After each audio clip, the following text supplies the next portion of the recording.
It's 6 o'clock, so we'll call the monthly meeting to order. Would you please check the roll, Sisla? Ex officio Marthouse. Director Tozan. Here. Director Ramirez. Director Nutting. Director LaFontaine. Here. Director James. Here. Director Blackwood. Here. Secretary Sislo here. Treasurer Becker. Here. Vice President Gillen. Here. President Knobloch. Here. We have a quorum. Would everyone please stand for the Pledge of Allegiance? I pledge allegiance to the flag of the United States of America and to the republic for which it stands, one nation, under God, indivisible, with liberty and justice for all.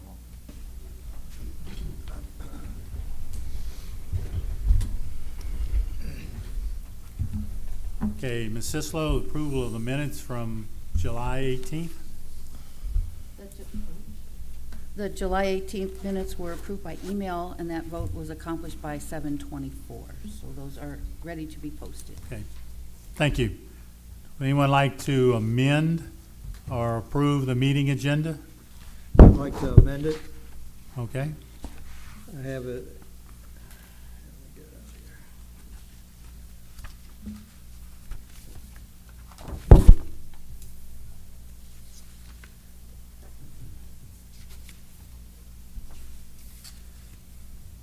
Approval of, we've had, went out for bids for the airport hangar and service. We have 2 bids, and I have a proposal to accept the highest bid. I'd like to add that to the agenda, please. okay, do we have a second for that? I'll second that. Mr. Blackwood makes a second. Everybody who's in favor of that, raise your hand. I see some interesting looks out there. Highest in this case means they're going to pay us the most money. Okay, so that approves. Okay, next thing we have the President's report. You might remember the POA over the years has been using 5 different computer systems in order to deal with properties, food and beverage, payroll, maintenance, and recreation. Unfortunately, these individual programs didn't talk to each other, so the result was you had to do all kinds of work to try to figure out what was going on if you needed information. It also required the staff to enter into information into several different programs, which increased the chance of errors. So our controller and a local computer guru researched programs that were available to handle all the activities that the POA actually deals with. And a presentation was made to the board, and the board voted to adopt TEI, which stands for, and I'm having a senior moment, Total E Integrated, okay? And this system allows us to do everything with one program, which will help us out a great deal. So within the next couple of weeks, we're going to start using part of that system through Latitude 30, the Oak Room, and so forth. This will involve some processes that'll be a little different than what you're used to now. The process eventually, it's going to automatically identify whether or not a member is in good standing, and he will receive the discount associated with being such a member. The discount will be automatically applied. The server will not be able to override it. The reason this is important is that the members who are in good standing should not be subsidizing the members who are not in good standing. Whenever you implement changes, hiccups are going to occur. We just ask you to be patient while we work through this series. You'll even be able eventually, if you want to put like a credit card on file with the POA, you can just charge it automatically without even producing your credit card, if you want to do that, okay?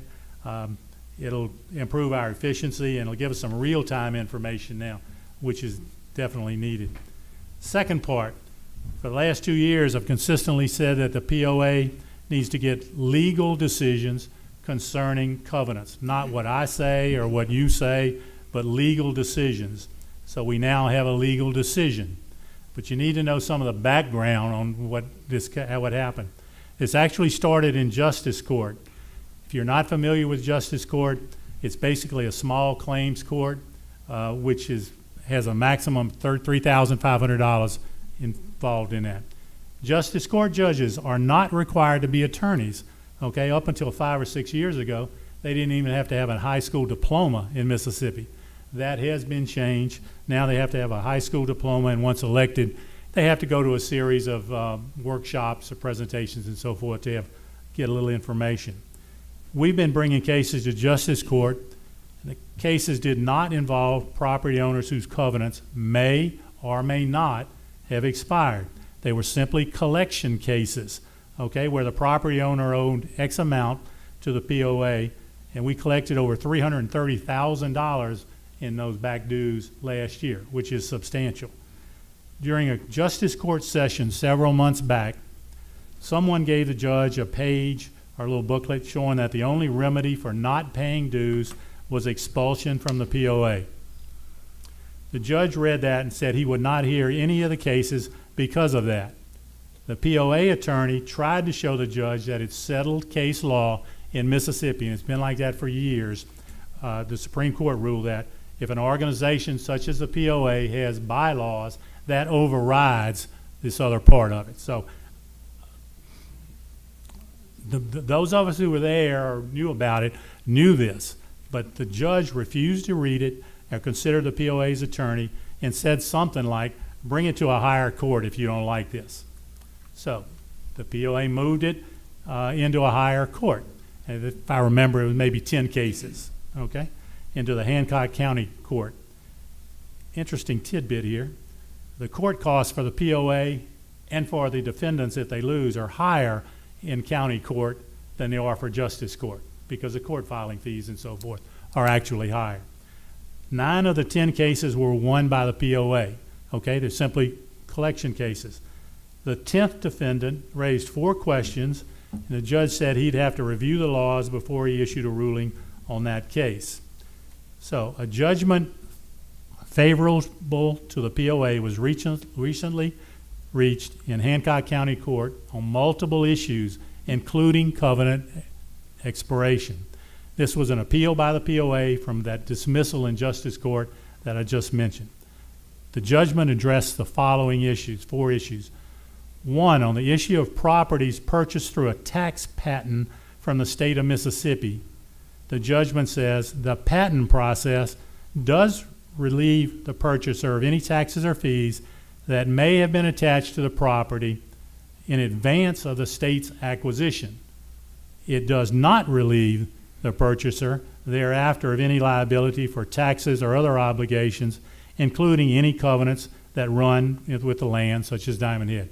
If you're not familiar with patent, what it simply means is if you don't pay your taxes, your property taxes for 3 years in a row, then there's a process that can occur where properties mature to the state. Okay, that's a term. Then somebody can go and buy it from the state. Okay?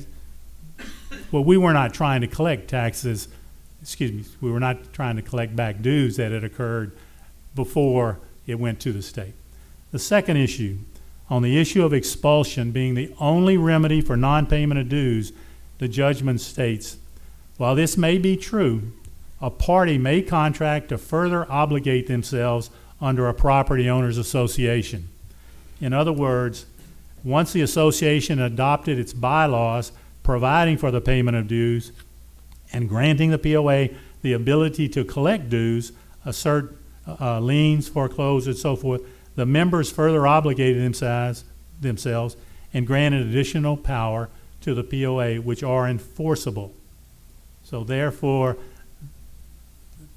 the idea that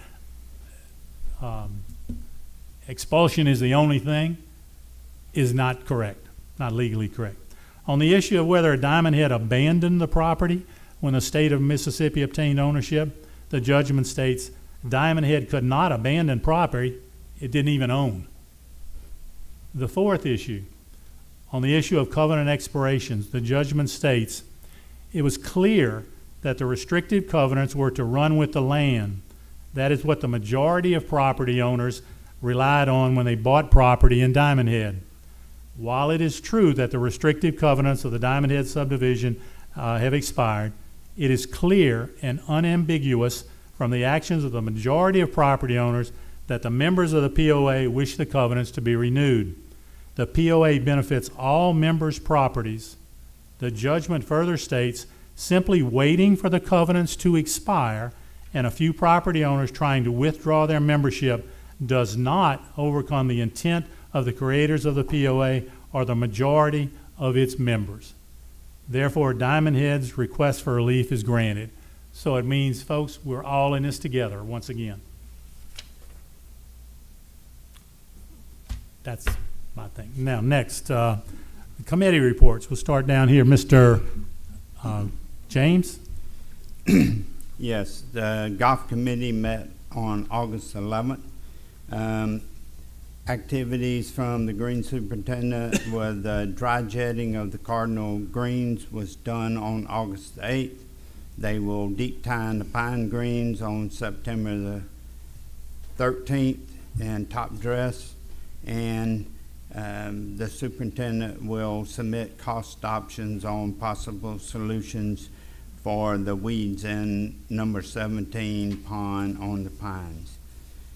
On the golf activities, the Southern Junior Cup was rain delayed, but it was finished with 9-hole matches. Upcoming events is the club championship on August 27th and 28th. Member on September the 9th through the 11th. Drive, chip, and putt regional, September the 20th. Ladies member guest 29th. Men's 4-ball this fall, and PGA Coast Chapter meeting and dinner in December. Other issues, the tee assignments for tournaments, members, and guests will be published this coming week, and the driving range improvements are in progress. And one point of note I will bring up is a longtime member of the POA and of the employee of the POA, Mr. James Sewell, as many of you know, passed away a couple of weeks ago. There will be a memorial established for him and placed on the bridge on number 10 Pines. That's it. Okay, thank you. Mr. Becker, you have anything? I defer to the committee chairman. Okay, Mr. Gillen? The airport and marina committee didn't meet, but I do have a couple of updates. As you know, we've been promised that the parts or all of the material for the new docks are supposed to be delivered this month, and we're still expecting that, hopefully. Also, the new restroom is expected. We also have a new harbor master who is endeavoring to make our harbor a one-stop shop. If you leave the house without food or drinks or fishing tackle or ice, she intends to have all of that and is working towards that end. Okay, thank you. Ms. Sislo? The Recreation Committee met, and we really just started by meeting one another. We have a plan in place where the members are assessing areas of the recreation facilities to make sure we have everything under control. We did discuss one topic that came up, and that had to do with some dedicated swim time for lap swimmers at the East Rec pool. The committee supported what the administration thought was good, although we thought it might have been a little bit more hours than necessary. But we are trying it as an opportunity to see how that works with limiting some access in the morning to the pool so that lap swimmers have times. And we'll meet again in September. Thank you. Mrs. Tozan? The House Committee did meet. We had the Chef Herring, address the committee. He gave us a presentation on the savings and the steps he's taken to reduce food costs to improve savings. He spoke to the fact that it's reduced labor costs in the kitchen. 99% of the overtime has been eliminated. He's took us through the steps he's taken to reorganize the kitchen to make it more efficient. And he spoke to the issues that we're having with banquets, which we'll talk about a little bit later, and spoke to some of his future improvements, which included continuous training for the staff for better service, and continuous organization plans to grow the revenue. Spoke to some equipment needs that he has, and I have a copy of the bids that were presented to me in front of each of you. We'll discuss these at the next meeting for vote. The equipment needs are a draw salad station, a tilt skillet, and banquet plateware. He took us through the kitchen as a tour and showed us the improvements that he made, and the kitchen's looking a lot better than it has been. We discussed the billing and accounting processes for banquets and events billing, and hopefully the new TEI system will improve this and make it more efficient. We discussed the timing of TEI. Hopefully in the next 2 to 3 months it'll be implemented completely. Consistency and appearance of the food was discussed. We again approached the need to have the food come out of the kitchen in a more consistent manner. Chef generally approved or agreed with our discussion and is committed to doing a better job with that. We reviewed the holiday schedule for this coming year, it's the same essentially as last year, and our next meeting is scheduled for September the 15th. That's all I've got. Mr. Blackwood? Yes, the administration committee met on July 21st. We introduced ourselves to each other and set some priorities to work on with management. We have a scheduled meeting for the 18th of August to go over those items, and the major items were the budget process for next year for 2023, the past due accounts, and the new software package. Okay. Mr. LaFontaine? Safety and Environmental Committee is still under the development phase right now. Nothing to report. Okay. And I forgot myself, with the Futures Committee, we met in July. We had a long discussion about all the legal situation of the POA and the need to get legal decisions from the court concerning covenant expiration issues. Since that meeting, a former POA president emailed all the committee members with lots of background information, including copies of all the covenants. And we'll have a meeting actually Wednesday of this week. Okay, next, General Manager's report. Hello, everybody. In the information packet, I provided financial report through the month of July 2022. Also includes information that gives you year-to-date, January through July. Just in a quick summary glance, it indicates a net income of almost $60,000 for the month of July, and a year-to-date of $42,000 net income. So that's favorable variances in comparison to budget amounts that we were indicating to lose some money. In addition to the financial,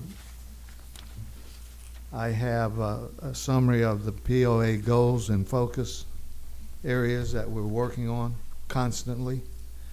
And the shaded areas indicate that those tasks have been completed.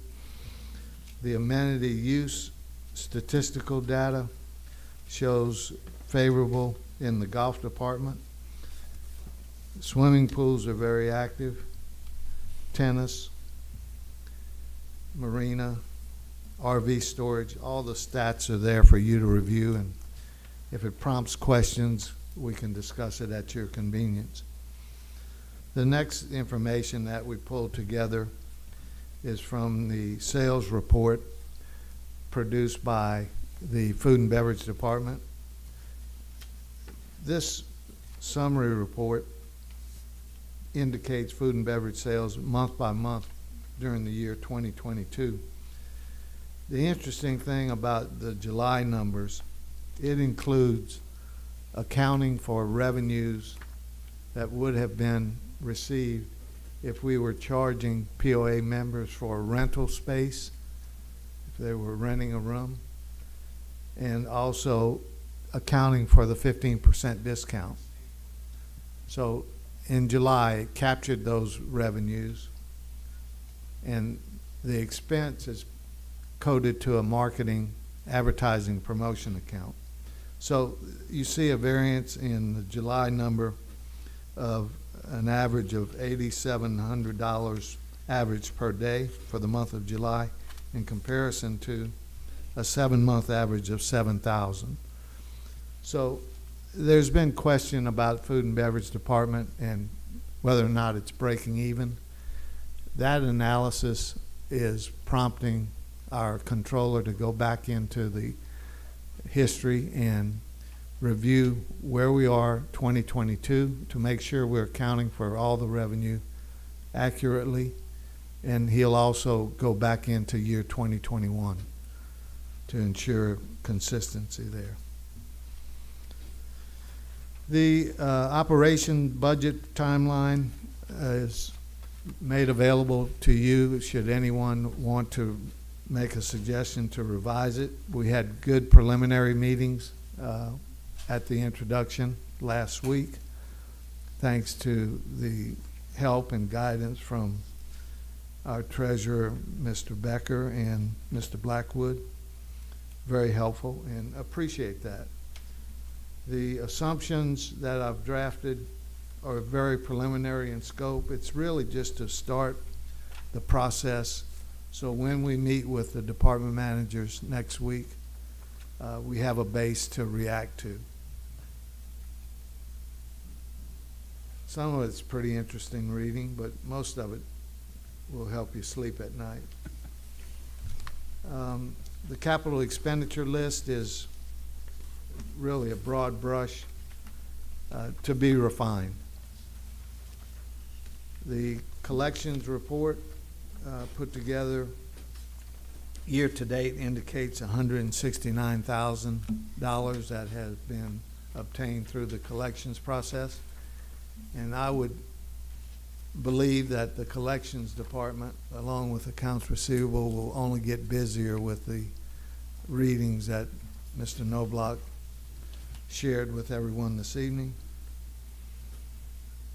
In addition, we have a summary report from Nancy Perkins in the marketing department, and also a brief report from Community Center.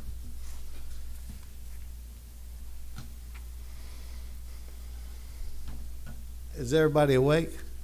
Yeah. Okay.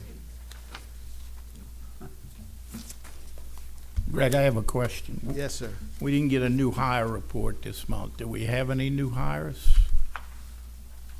You know, I bet I forgot to include it, Gary. Just send it when you can. That's okay.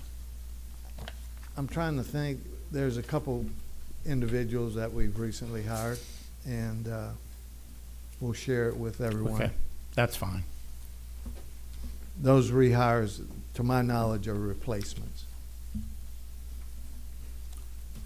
Anyone have any questions? Okay, thank you very much. Thank you. Mr. LaFontaine, do we have any POA members' comments on agenda items? No, we do not. Thank you. Now we'll move to the regular agenda. We have one amendment that we're doing. We're going to have a motion to approve the airport bid to, what was the name of the company? Yeah. Aceri LLC, Can you spell it for us, please? ACERI. Okay. We need a motion to approve the airport bid to Aceri. I'll make that motion. Mr. Gillen makes a motion. We have a second. I'll second. Mr. LaFontaine seconds it. Mr. Gillen? We received two bids for the lease of the Diamond Head hangar, and of course that includes the ramp area and the area around the circle. And we also, in this bid, asked that whoever was the successful bidder would take over the fuel sales, giving them the liability of maintaining the fuel and doing that. Aceri was the high bidder, bidding $1,200 a month to the lease. One of the things that they put in their bid was that they will be going out to an outside source, a professional, obviously, for fuel sales, where they will obtain their fuels and they will take care of it, including with a $50 million liability policy for the fuel. This is something that relieves us of a great deal of liability and will be very welcome.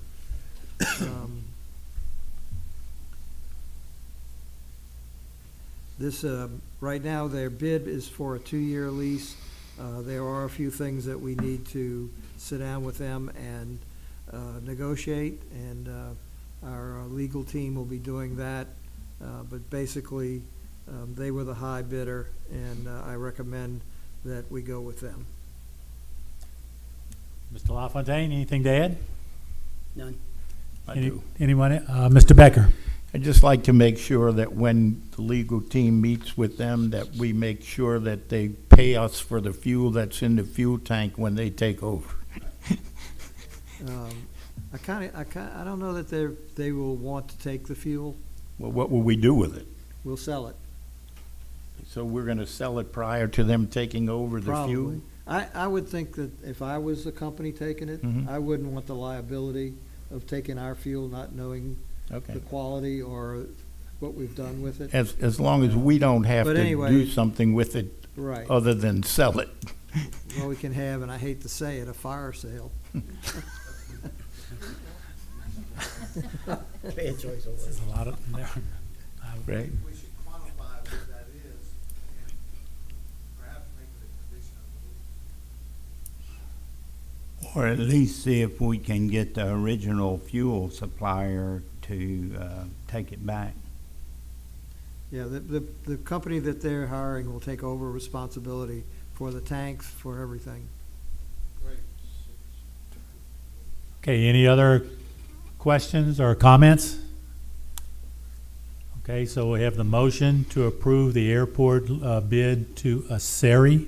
Everyone in favor of it, please raise your right hand. Okay, it's a unanimous vote. Thank you. Do we have any POA members' comments on non-agenda items? Mr. LaFontaine? No. No. Okay, the next meeting will be on September the 19th at 6 p.m. in City Hall chambers. Do we have a motion to adjourn? I'll make that motion. Mr. Tozan I'll makes a second. motion.